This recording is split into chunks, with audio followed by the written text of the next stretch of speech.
começamos um ano novo, e foi a palavra que eu trouxe um pouco na manhã do dia 31, né, no domingo passado. Muitos de nós propomos mudanças para nós mesmos, né? Isso não é uma coisa só de crente, isso é uma coisa de todo mundo.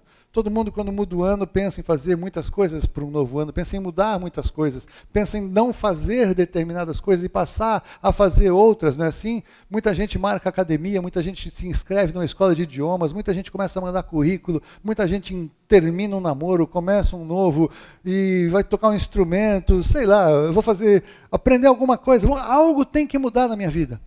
E nós desejamos mudanças, né? E falamos, e até, aliás, depois você pode ver lá também, já tem o novo boletim para um ano novo, né? E vale a pena você levar o seu. Mas nós falamos muito nessa virada de ano, no número passado, e nesse número, que se nós não nos movermos em direção a uma mudança, nada vai mudar. Não é porque mudou de ano, só vai mudar para quem ainda assina cheque, mudar a data do cheque. A maioria de nós nem assinamos mais cheque, então a gente nem percebe quase o que mudou. E se nós não mudarmos, o que nós desejamos que mude não terá efeito em nós. Deus quer promover mudanças em nós, mas Ele não vai nos transformar contra a nossa vontade. Ele nos dá os recursos, Ele nos dá o chamado, Ele nos capacita, mas Ele espera que nós façamos o que dissemos que faremos e que as mudanças que nós dissemos que vamos manifestar, nós vamos realmente fazer a nossa parte. E quando fazemos a dele, o Senhor se move. Essa decisão gerou, inclusive, aquele versículo muito comum, muito conhecido, que é: ajuda-te e eu te ajudarei, não é? Que é claro que não é um versículo, não existe, né?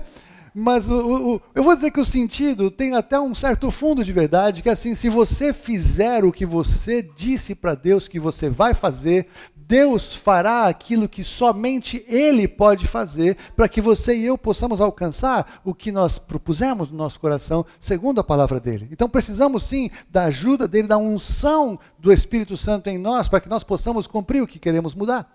E o que tem isso a ver com a ceia? É que muitos de nós queremos aprofundar nossa experiência com Deus. Muitos de nós queremos mais profundidade, intimidade, queremos mais do Espírito Santo, queremos mais poder, queremos mais vida, queremos tantas coisas no Espírito, mas se nós não mudarmos a nossa perspectiva espiritual, nós vamos permanecer iguais. O Senhor tem nos dado recursos, o Senhor tem nos dado palavra, o Senhor tem trazido oração, o Senhor tem um chamado para a sua vida, você não se converteu a Cristo para sentar numa cadeira domingo após domingo. Nós nos reunimos domingo para que a palavra do Senhor aqueça o seu coração, para que o Senhor fale algo, para que o Senhor te levante dessa cadeira e você faça a diferença em todos os lugares onde você está. Servir a Deus não é só na igreja, mas é a partir da igreja, é no dia a dia, é onde você vive, é onde você mora, é onde você convive, as pessoas que você conhece, é lá que é o teu campo de trabalho, é lá que é o teu campo missionário, é o nosso campo missionário. Então, a partir daqui, nós saímos para sermos úteis e frutíferos ao Senhor, em nome de Jesus. Mas tudo isso tem um porquê, tudo isso tem uma origem, tudo isso tem um começo. E a origem e esse começo estão na cruz do Calvário. Se nós vamos perdendo a revelação da cruz do Calvário, se nós vamos perdendo a revelação de quem nós éramos, onde nós estávamos, o que aconteceu naquele dia que nós dissemos que encontramos a Cristo, se nós não voltarmos para aquele lugar, nós perdemos tudo. O Evangelho tem se tornado exclusivamente ir a uma reunião de igreja para obter coisas de Deus. Ir a uma reunião para entender qual é a nova palavra, a nova revelação, a nova unção, para enriquecer, para prosperar, para ter, para fazer, para ser, para acontecer, para ser um sucesso no mundo. E todo esse caminho que a igreja tem ido é um caminho muito longe da cruz. É um caminho cada vez mais longe da cruz, onde a cruz ela fala, a palavra de Deus diz que nós temos que estar crucificados com Cristo. Paulo em Gálatas 2:20 ele fala: já estou crucificado com Cristo e não vivo eu, mas Cristo vive em mim. Então o evangelho, que é um evangelho de irmos para a cruz e morrermos com Cristo, se torna um evangelho em que a cruz de Cristo me dá todas as coisas que eu quero para que eu seja feliz. E se alguém ainda está buscando ser feliz depois de ter encontrado com Jesus na cruz do Calvário, nunca se encontrou com Ele. A felicidade não vai estar nas coisas que você vai ganhar, o que você vai comprar, o que você vai conquistar pelo poder do nome de Jesus. Existem muitas bênçãos propostas na Bíblia, claro que sim. Existem muitos princípios de prosperidade na Bíblia, claro que sim. Mas se o foco do Evangelho agora é como vamos obter o melhor de Deus para nós, nós perdemos completamente a origem, perdemos completamente o foco, perdemos completamente a essência é que Cristo morreu pelos nossos pecados. Se nós perdemos essa perspectiva, nós perdemos tudo, o Evangelho não tem mais sentido. Reunir não tem efeito prático. O poder que há na morte e ressurreição de Jesus Cristo deixa de operar na vida da igreja e ele começa a se esvanecer. Vocês estão entendendo o que eu estou falando? Amém. Jesus, antes de ir para a cruz, ele celebrou a última Páscoa em que ele estava aqui conosco. E a partir da Páscoa ele celebrou a ceia e a partir da ceia ele foi para a cruz. E ele estava então naquele ambiente de Páscoa com os discípulos. E eu fico imaginando que quando tinha aquele cordeiro totalmente acabado, que era o cardápio da ceia, Jesus olhava para aquilo e ele sabia que era exatamente assim que ele estaria em pouco tempo, completamente consumido. E sabe por que Jesus foi completamente consumido? Pelo seu pecado e pelo meu pecado. O castigo que nos traz a paz foi derramado sobre ele, pelas suas pisaduras fomos sarados, assim a palavra de Deus nos diz. Agradou a Deus moê-lo, mas ele foi partido pelas nossas transgressões e moído pelas nossas iniquidades. Sabe qual é o preço do seu pecado? Sabe qual é o preço do meu pecado? Sempre que eu vejo aquele filme do Mel Gibson, eu fico impactado, porque aquela imagem, que é uma imagem só cinematográfica, que é uma imagem só, entre aspas, e muitas aspas, eu já falei aqui, física. Muitos outros ladrões e malfeitores morreram daquela forma como Jesus morreu. O sacrifício físico de Jesus, ele foi igual a muitos outros que com certeza, enquanto ele caminhava com seus discípulos, muitas vezes entrando em Jerusalém, haviam outros bandidos antes de Jesus crucificados. Era uma morte que as pessoas sabiam, fazia parte daquela cultura. Então Jesus viu muitos crucificados, ele sabia daquela cruz, ele sabia da dor física. O que Jesus não sabia, ou se sabia, claro que ele sabia, mas ele talvez não conseguiu dimensionar, era qual seria o peso do pecado sobre ele na cruz do Calvário, morrendo crucificado como os dois ao seu lado estavam morrendo. A questão então é que quando eu vejo aquela imagem física horrorosa, o ator completamente deformado cinematograficamente, Jesus sofreu isso de verdade. E o que é visível é começarmos a entender para Deus qual é o preço do pecado. Porque nos nossos dias o pecado está ficando cada vez mais barato. Às vezes eu ouço pessoas falarem no trânsito que ficaram presos uma hora no trânsito e estavam lá pagando os seus pecados. Jesus da glória. Quantas pessoas falam, eu estou aqui pagando meus pecados. Falam, eu paguei meus pecados que eu fiquei na fila. Eu paguei meus pecados que eu passei. Não, você não pagou nada. Pagar pecado começa por aquilo que a gente vê que aconteceu com Jesus. E passa por aquilo que nós não vemos e não imaginamos que caiu sobre Jesus. E se nós perdemos essa perspectiva, nós como cristãos, porque agora estamos debaixo da graça, porque agora Jesus nos perdoou, e agora Jesus nos aceitou, e agora nós estamos salvos, nós tratamos os nossos pecados como se fosse uma coisa muito simples. Pequei, valeu, desculpa, pai, estamos aí, vamos em frente, aleluia, glória a Deus, e está tudo bem. Não está tudo bem. Porque os pecados antes, eles nos mantinham eterna e definitivamente separados de Deus. Se Cristo não tivesse morrido na cruz do Calvário, não haveria salvação, não haveria esperança, não haveria oportunidade para cada um de nós. Se tivéssemos permanecidos naquele lugar, nasceríamos condenados, viveríamos condenados e ao morrer, iríamos cumprir a nossa condenação. E isso foi resolvido para aqueles que se arrependeram um dia dos seus pecados e realmente receberam a Cristo como Senhor e Salvador das suas vidas. Mas o pecado que separava definitivamente a cada um de nós de Deus, neste momento depois da cruz, neste momento depois da salvação, neste momento depois da experiência com Cristo, ainda nos separa de Deus. Os nossos pecados fazem separação entre nós e nosso Deus. E se nós não paramos para nos arrepender e confessar os nossos pecados, eu não preciso me converter de novo. Mas eu preciso parar e me arrepender de que é verdade, eu de novo. Eu caí naquela de novo. Eu fiz isso de novo. E todas as vezes que nós falamos, eu fiz isso de novo. E chegamos a Deus e falei, eu fiz isso de novo. Deus fala, de novo não, é a primeira vez. Aleluia. Porque se você se arrependeu já, zerou a ficha. Então, quando você chega, você sabe que é de novo, mas Deus trata como se fosse a primeira vez, porque Ele zerou, e a Bíblia diz que aqui na terra, no céu, o Senhor lança os nossos pecados como que no fundo do mar, e deles não se lembra mais. Então, um Deus que sabe todas as coisas, um Deus que conhece todas as coisas, Ele diz, não me lembro mais, aleluia. Deus se esquece do que você e eu fizemos. E isso é o que acontece no céu. Mas aqui na terra os nossos pecados têm efeitos, os nossos pecados têm consequências, os nossos pecados podem nos afastar de Deus. Existem pessoas que começam no caminho com Deus, mas erram a trajetória em algum momento, entristecem o Espírito Santo de Deus, quase que extinguem o Espírito Santo de Deus, e muitos vão parar tão longe, muitas vezes, que nós não conseguimos entender como alguém que um dia conheceu a Cristo foi parar naquele lugar. É por isso que eu levo tão a sério aquele texto de que aquele que pensa estar em pé, veja que não caia. É uma bênção que você está bem em Deus, glória a Deus. Então essa palavra não é para você agora, mas essa palavra é um reservatório de alguma coisa que você tem que manter no seu cantil para uma viagem, porque nós ainda estamos caminhando em lugares difíceis, em lugares tenebrosos, e nós precisamos lembrar sempre que para um grande desvio num navio, começa com uma pequenina virada no leme, um pequeno detalhe.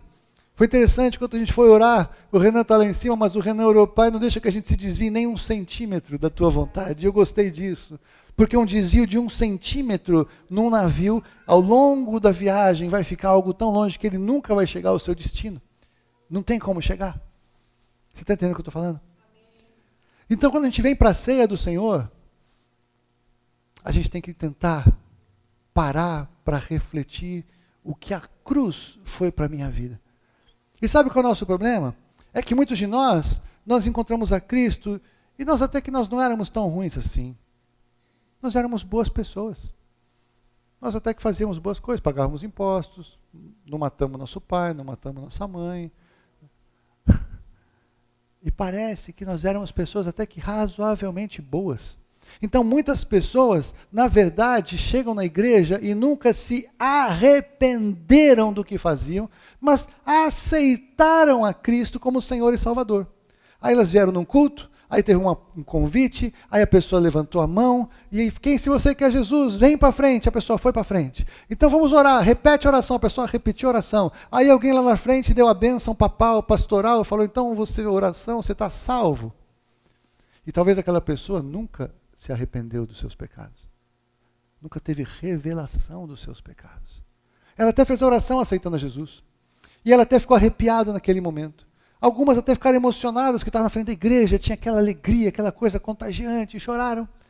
Mas nunca produziram o que a Bíblia chama de frutos de arrependimento. E nós temos que entender que uma manifestação de alguém genuinamente nascido de novo é fruto de arrependimento. Sabe o que é fruto de arrependimento? É você na sua vida diária, você fala, meu Deus, eu pequei de novo. Meu Deus, parece que agora eu piorei, eu peco toda hora.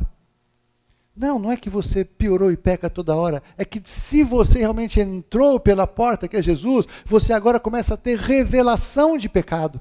E porque você tem revelação de pecado, antes você não percebia nada como errado, você achava normal, porque afinal de contas todo mundo age assim, todo mundo faz assim, isso é comum, tem gente muito pior que eu, e é verdade.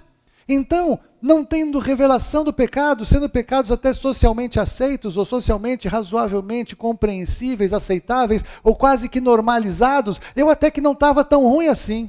Então a revelação de arrependimento fica rasa. E uma revelação de arrependimento rasa não gera transformação.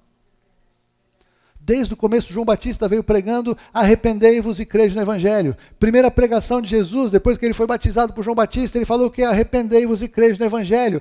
Pedro, em Pentecostes, os caras ficaram tão impactados com a pregação daquela turma cheia do Espírito Santo, Pedro pregando, e os caras quebraram o coração. O que nós vamos fazer para ser salvos? Arrependei-vos e crede no Evangelho. Não há salvação sem arrependimento, e não há fé que não comece a partir de um arrependimento, senão o Evangelho vira uma crença. A religião evangélica é uma religião igual a todas as outras, sem salvação em Cristo, porque sem arrependimento, somente fazer parte do clube dos crentes, e isso não leva ninguém a lugar nenhum. Isso não gera transformação, isso não gera mudança, isso não tem poder, isso não tem vida.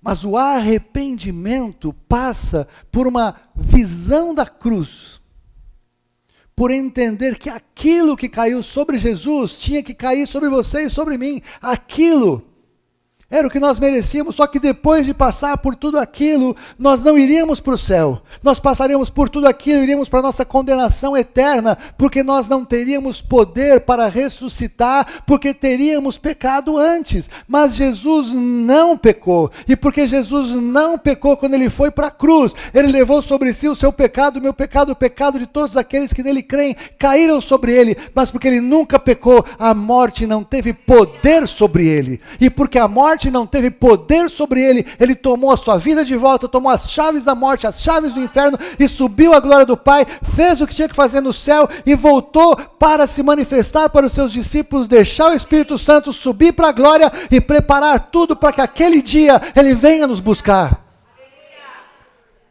Se nós tivéssemos morrido pelos nossos pecados, iríamos para o inferno e lá ficaríamos.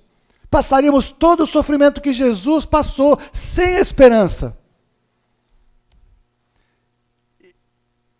E isso é tão pouco pregado hoje em dia. Eu não sei o que anda acontecendo com a igreja de Jesus. Mas o que eu estou falando é algo óbvio, que todos nós devemos conhecer de cor. Todas as igrejas de Jesus deveriam pregar isso com frequência. Todas as pessoas que nasceram de novo em Jesus Cristo têm que conhecer esse conteúdo e pregar isso com frequência. Todos os pregadores midiáticos que estão na televisão 280 horas por dia deveriam pelo menos 1 hora da sua programação pregar isso, se é que pregam em nome de Jesus. Porque se não pregam isso, pregam outra coisa. E se não pregam isso, não tiram ninguém da sua condenação eterna. Recebem os recursos, pagam as televisões, dizem que são homens e mulheres de Deus, mas ignoram a cruz de Jesus Cristo. É impossível alguém que nasceu de novo ignorar a cruz de Jesus Cristo. Quando saiu aquele filme, esse filme do Mel Gibson, esqueci como é o nome do filme, até A Paixão de Cristo, lá vocês sabem qual que eu estou falando.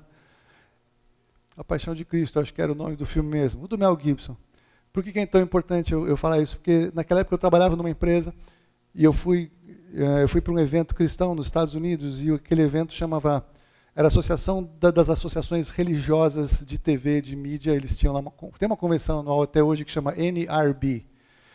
E naquela convenção, pelo impacto do filme no todo, o Mel Gibson foi convidado para falar uma parte. Ele não era convertido, ele não era pregador, não era nada, mas aquele filme foi um impacto tremendo, e ele veio.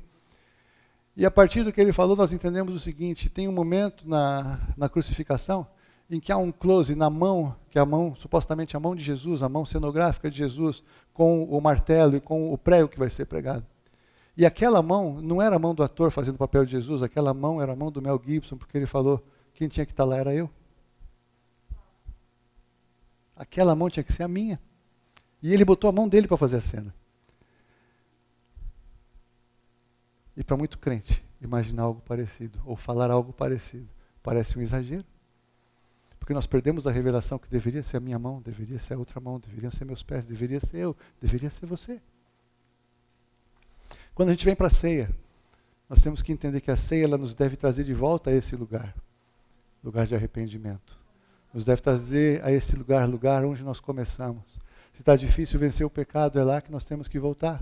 Se está difícil orar, não, é para lá que nós temos que voltar. Se está difícil adorar, se a nossa adoração não sobe, se a gente sente que está faltando alguma coisa, é lá que nós temos que voltar. Se está difícil vencer o pecado, é para lá que nós temos que voltar, porque toda vitória que foi conquistada e que está disponível para nós, os que cremos, começou a ser estabelecida na primeira martelada na cruz. Ali começou a ser estabelecida. Todo domingo de ceia, nós precisamos parar e lembrar o que nós fomos chamados a fazer. Por que nós celebramos? Porque é um memorial. É um memorial, é para lembrarmos onde tudo começou, é lembrar de onde nós fomos tirados, é lembrar do que nós fomos poupados, é lembrar da onde o Senhor nos tirou. E o que nós fizemos para merecer isso? Nada. Nada. Você não estava fazendo tudo certinho, agradando a Deus. Ou mesmo que estivesse fazendo, não era suficiente para fazer com que Jesus viesse morrer por você e por mim. Não era suficiente.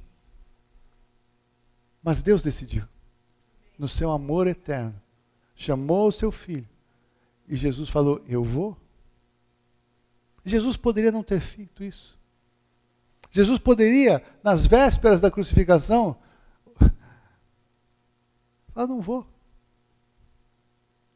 Depois da entrada triunfal, talvez fosse bacana, todo mundo, Jesus, é Ele, Hosana, o que vem em nome do Senhor, bendito aquele que vem em nome do Senhor, todo mundo fazendo, Jesus é o Rei, Jesus é o Rei, Jesus é o Rei. Aí quando ele foi preso, não sobrou ninguém. Todos abandonaram Jesus. Aí Jesus podia falar, espera um pouco, eu saí de lá onde eu estava, passei 3 anos aqui, fazendo milagre, ensinando todas as coisas. Muitas das pessoas que estavam comigo, que estavam ali na multidão, agora estão lá gritando crucificam. Os discípulos que eu investi 3 anos e meio, a maioria deles sumiu, foi embora. Aí eu imagino ele olhando para frente, aí olhando para nós aqui, aquela turma do Alfa e Ômega, vou morrer por eles. O que eles estão fazendo por mim de verdade? O que eles vão fazer na vida deles por mim? Vou eu para a cruz, por pecado que não é meu? Por enfermidade que não é minha, que é problema do pecado deles, por dores que são deles, que não são minhas. Aí ele está na cruz, aí chegam os provocadores, os religiosos, rei dos judeus. Aí os romanos, se você é mesmo, desce, se você é filho de Deus, desce da cruz. Você já foi provocado por alguém? Que você mesmo, seu bacanão, faz aí, né? Muitos de nós já pulamos no pescoço de alguém por provocação, assim, não, né? Fala sério, se não pulamos, só não pulamos, elas ficam com medo do problema que podia vir depois. Mas vontade de pular no pescoço de alguém, ou foi só eu que tive já na minha vida? Vocês nunca tiveram isso? Agora, você imagina Jesus. Ele mesmo falou que se eu quisesse, vinha uma legião de anjos aqui agora, e fulminava todo mundo, e ele sabia disso. E ele podia ter feito isso. Mas ele ficou na cruz. Ninguém matou Jesus. Jesus se morreu. Neologismo. Jesus se entregou. Ele entregou o seu espírito quando ele já tinha feito tudo o que ele tinha que fazer na cruz, e na cruz ele ainda cumpriu profecias de Davi. Quando ele pediu água, tenho sede, ele sabia que o que vinha era fel, era vinagre, porque isso é uma profecia messiânica que Davi disse. E ele naquela situação, naquele estado, ele estava com a preocupação de cumprir a palavra do Pai até a última letra. Cumpriu tudo. Quando ele cumpriu tudo, ele falou, está consumado. E está consumado, entregou o seu espírito. Ainda levou um ladrão junto com ele, de lambuja. Porque aquele cara, o outro, fala sério, o outro do lado de Jesus, ainda estava zoando Jesus. Mas aquele entendeu o que estava acontecendo. Aquele outro, na última hora da vida dele, ele teve a chance de ser salvo e foi para o inferno. Morreu do lado de Jesus. Mas o outro foi salvo do lado de Jesus na última hora, no último momento, no último sopro da vida dele. Ele encontrou a salvação. O que ele fez para merecer a salvação? Nada. O que você e eu fizemos para merecer a salvação? Nada. Não é porque você era bonzinho. E Jesus fez isso com um propósito. Já perdi tudo que eu ia falar lá. Mas Deus tem um propósito. A salvação não é um fim em si mesmo. A salvação é o começo de todas as coisas para aquele que nele crê. O Senhor te salvou e me salvou para um propósito, para um projeto, para uma obra que precisa ser feita e que só pode ser feita pelos salvos. Salvos que odeiam o pecado. Não são salvos que não pecam, não são santinhos. Nós vamos continuar lutando contra a carne. Esse corpo aqui, a carne não se converte nunca, por isso que ela tem que morrer.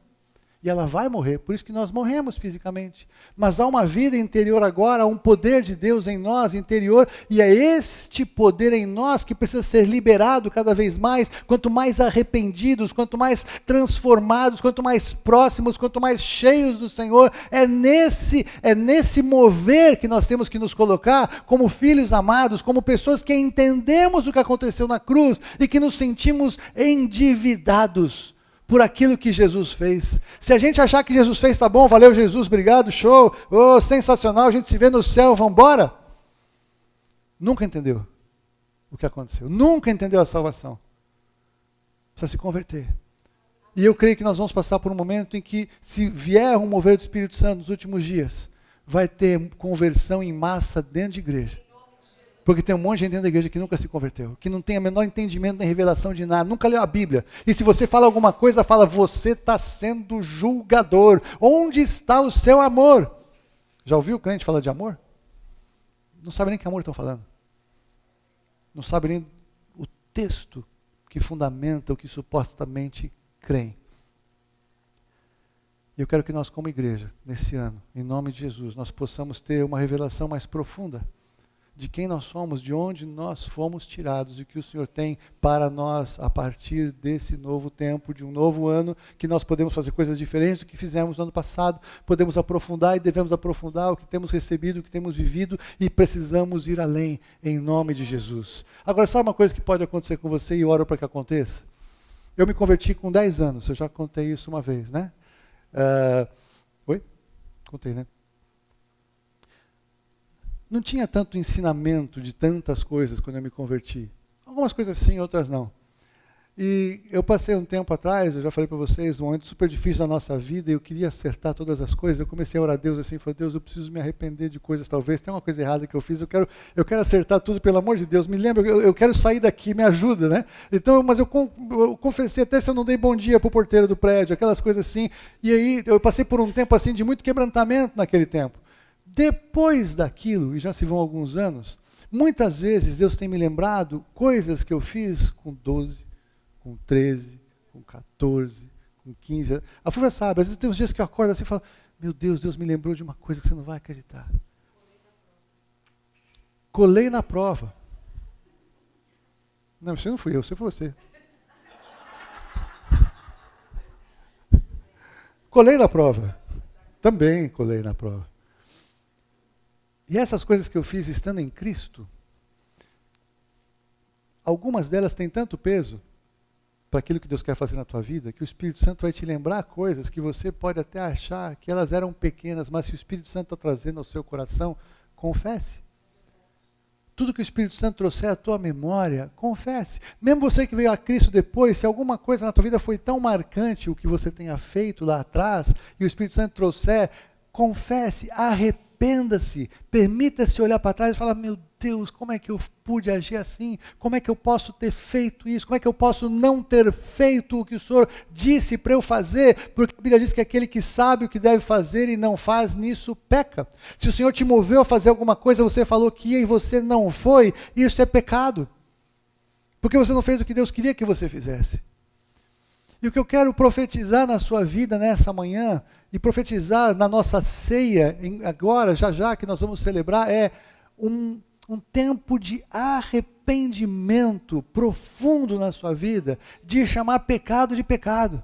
Porque hoje em dia até tem coisas que são pecado, a gente sabe que é pecado, mas a gente explica e justifica, e fala que não é bem assim, e fala que é comportamento, e fala que é porque meu pai, porque minha mãe erraram comigo, então aconteceu isso, porque meu patrão... Não!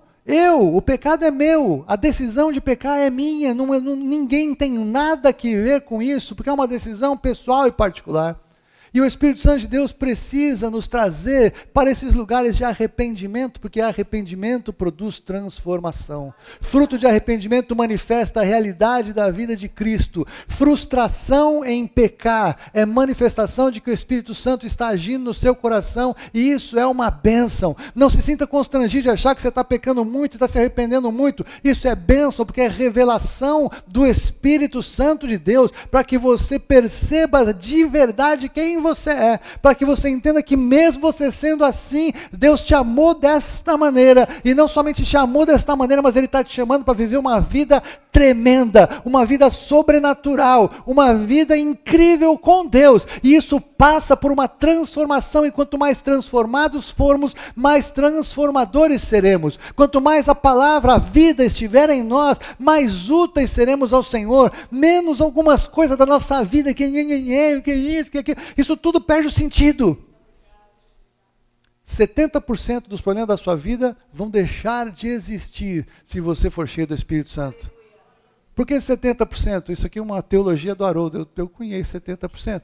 Mas muitas coisas que nós vivemos, elas são nhenhenhé, é mimimi. É coisa de gente pouco ocupada com coisa espiritual que vale a pena, discutindo coisa passageira, que muitas vezes a gente esquece, a gente ora, tem coisa que a gente orou para Deus e que a gente esquece que a gente orou.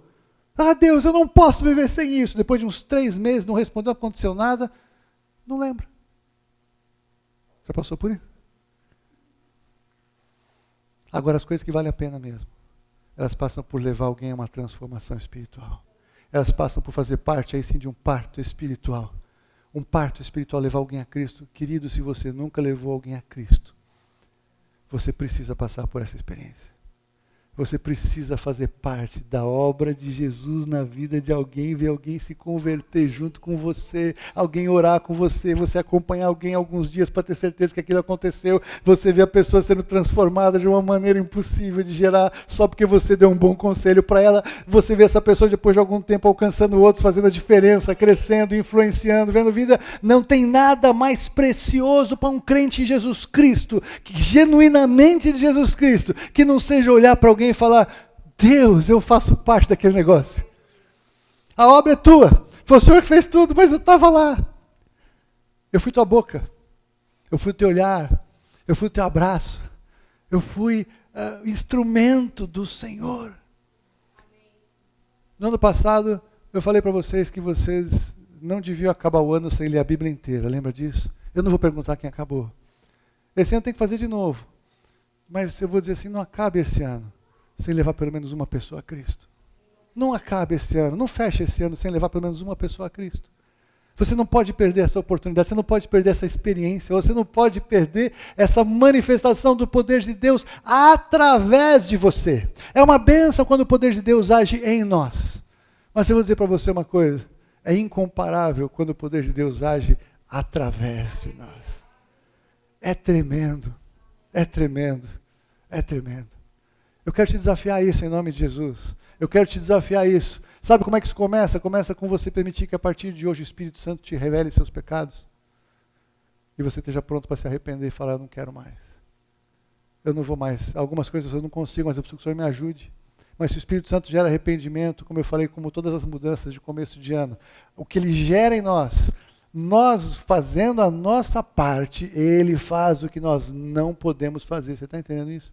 A transformação que você e eu precisamos experimentar e que ele quer que nós façamos parte é uma obra conjunta.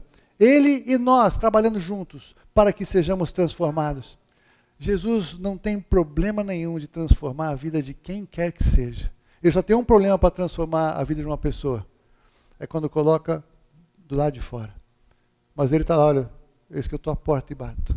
Se alguém ouvir a minha voz e abrir a porta, eu vou entrar. Traga Jesus para dentro. Não deixe Jesus lá de fora. Quando você comer a ceia agora, quando você comer e beber juntos, entenda que é como se fosse um convite para o Senhor entrar mesmo em você, fazer parte mesmo de você, misturar com quem você é, fazer parte do seu corpo, da sua alma, fazer parte da sua essência. A vida de Jesus completamente em você é a proposta que está também na mesa da ceia.